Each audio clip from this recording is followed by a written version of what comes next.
New identity and the grandeur of its members afforded the Masons with respect and dignity.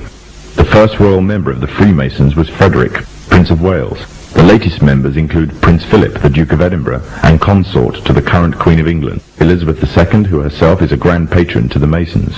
However, behind closed doors, the Freemasons were free to indulge in the secret rites and rituals handed down to them by their ancestors, and these became the basis of their levels of membership, called degrees.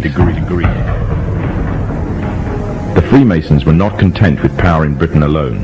Their ambitions were far greater. In the years to come, the world would witness Europe and America being plagued by wars and revolutions, each more devastating than the other. However, these would not be as commonly believed, the spontaneous effects of a downtrodden people, but in fact schemes created by the exclusive feud driven by hunger for absolute power. All this would take place from the very country from which they had fled centuries earlier, and would come to the base for their global domination. In 18th century France, the majority of the population was very poor, whilst the aristocracy and royalty lived a life of luxury and extravagance. There existed a wide gulf between the two classes. The Freemasons would use this to make the pledge for power, resulting in the biggest upheaval in French history. The Masons took advantage of the growing atmosphere of anger amongst the French and used it to achieve their own aims with a carefully planned propaganda war. They completely controlled the media system and used it to sway the tide of public opinion. The newspapers were geared into calling for the end of the monarchy and the establishment of a society based on liberty, equality, and fraternity. The Masons' vast amounts of wealth were used to influence the political landscape of France. Politicians funded by the Masons promoted the Masonic ideology. The secret lodges of the Masons were open to members of the French army. High-ranking officers and generals were indoctrinated to the Freemasons' way of thinking. With the people, the politicians, and the military of France under Masonic control, the Masons could finally strike. On the 14th of July, 1789, a group of people stormed the Bastille, a prison in Paris. This sign of resistance against the French authorities triggered off a massive response all over France. People in villages and towns expressed their hatred for the system, symbolized by the monarchy. But it was not until 1793 that the French anger would be cooled. On the 21st of January of the same year, King Louis XVI was beheaded in front of a crowd, heralding an end to the French monarchy and paving the way for another Masonic-controlled state in Europe. With the monarchy gone, it seemed as if nothing stood between the Masons and complete control of France. However, what took place would leave the Freemasons in a serious dilemma, and what was to come next was not exactly in accordance with the Masonic plan. A young soldier by the name of Napoleon Bonaparte was about to lead France into a bloody war with Europe, and instead of dancing to the Masonic tune, Napoleon declared himself the Emperor of France. Napoleon was forced to abdicate from his throne in 1814 and was exiled to the island of Corsica. However, in 1815, Napoleon arrived in Paris again, raising a new army ready for a fresh war in Europe. The Masons had a big problem on their hands. Britain and her Masonic allies could not afford to maintain a long-term war against Napoleon without risking bankruptcy. Help came from an unlikely source. Nathan Rothschild was the head of a leading banking family, but because of their status as Jews, they were forced to work from the shadows of others. Rothschild seized the opportunity to liberate his people and offered a loan, demanding in return recognition of the Jews as equals to their European counterparts, and the right to openly do business. If the Masons refused, the money could always go to Napoleon. The Masons had no choice but to accept. In 1815, British, Dutch and Prussian soldiers landed in Waterloo, Belgium, where they met Napoleon's forces and defeated them. Napoleon was captured this time, never to return. France was finally under Masonic control. Although historians make little mention of the Masonic involvement in the revolution, the Masons themselves have to reveal their shadowy movements during this important period in history. In 1904, Marquis de Rochambeau, a Freemason, said before a packed audience, "Freemasonry has worked in a hidden but constant manner to prepare the revolution.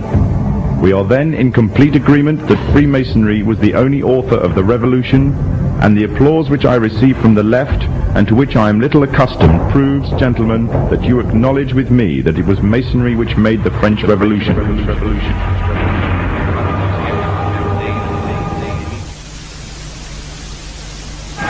When the so-called founding fathers of America landed on Plymouth Rock, not only did they bring with them disfranchised people, they also brought the Freemasonic elements of Europe. The injustices which the fathers of America were escaping from in Europe was also to be found in the new land, in the form of a tyrannical British regime. In order to gain complete dominance of the new state, the Masons used the same methods to gain control of France. Although the British monarchy was run by the Masons, the American War of Independence was a necessary action, and the people involved in the war were expendable for the Masons to fulfill their dream. Emotions of the people were manipulated into anger, and just like France, anger turned into war. This time, however, previous mistakes would not be repeated. The near defeat the Masons faced against Napoleon and his army in Europe taught the Masons a lesson. Any forthcoming leaders of the resistance must follow the Masonic agenda. The best way to do this was to ensure the leader himself was a Mason, and the leader who took the war to the British was none other than George Washington. On the 4th of July 1776, the Declaration of Independence was made. On the 17th of October 1781, the British were finally defeated and surrendered the colonies to the Americans, and the world's first Masonic state was born, a nation that would represent Masonry in every way. A sign of the Masonic presence in America is plainly visible on the dollar bill, which carries a picture of George Washington, the first Freemasonic president in the world, and a picture of the Freemasonic symbol of the so-called all-seeing one eye.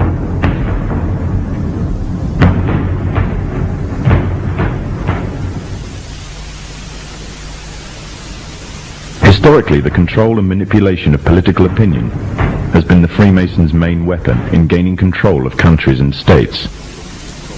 Once in control of the rulers and politicians of a country, laws and political structures could be changed in accordance with their agenda. However, since restricting the body does not necessarily mean restricting the mind, the Freemason recognizes that their plan for a global government hinges completely on subduing the masses to their agenda, and thus eliminating opposition to their cause. And the greatest threat to their plan, posing more danger than any army or law, is the threat of a free-thinking mind. In order to eliminate this threat and to achieve their objective, the Masons have set about the boldest plan ever devised: the complete control of every aspect of human life, your life. And the weapons they are using against you are in your very homes, entertaining you and your children, and gradually indoctrinating you without you even realizing. In today's society, people are spending more and more time engaged with modern media. Television, cinema, computer games, the internet, popular fiction and popular music are an integral part of our lives. Yet these provide a vast expanse on information which you are taking either consciously or subconsciously into your mind. Information on society ranging from ideals and morals and the difference between right and wrong to the way societies and economies should be structured is passed before you every single day. These media play a significant role in providing the basis for determining an individual's view of the world and everything that exists. Thus, any one group in complete control of this information placed on these media will in effect have the power to indoctrinate practically the entire populace of the world to their way of thinking. And it is this fact the Freemasons are exploiting. The Masons are using the entertainment industry in particular to condition people to their way of thinking, either openly or subliminally. The methods they use vary, but the goal is the same: to impose their beliefs, their ideology and their objectives on you in such a way that you begin to think of them as your own. Evidence of their presence within popular entertainment is widespread. Masonic involvement in the industry is not a new thing. Hailed as one of history's great composers, Wolfgang Amadeus Mozart, a Freemason himself, composed a symphony, which was an open display of Freemasonry. The symphony is based on a story taken from Egyptian mythology of Isis and Osiris. The pagan rites of ancient Egyptian mythology form, through the Kabbalah, one of the fundamental aspects of Freemasonry. It is from these same pagan origins of Egypt that the symbol of the one eye stems. The entire entertainment world is rife with evidence of the Freemasons' presence. Openly or subliminally their agenda and beliefs and ideals are propagated from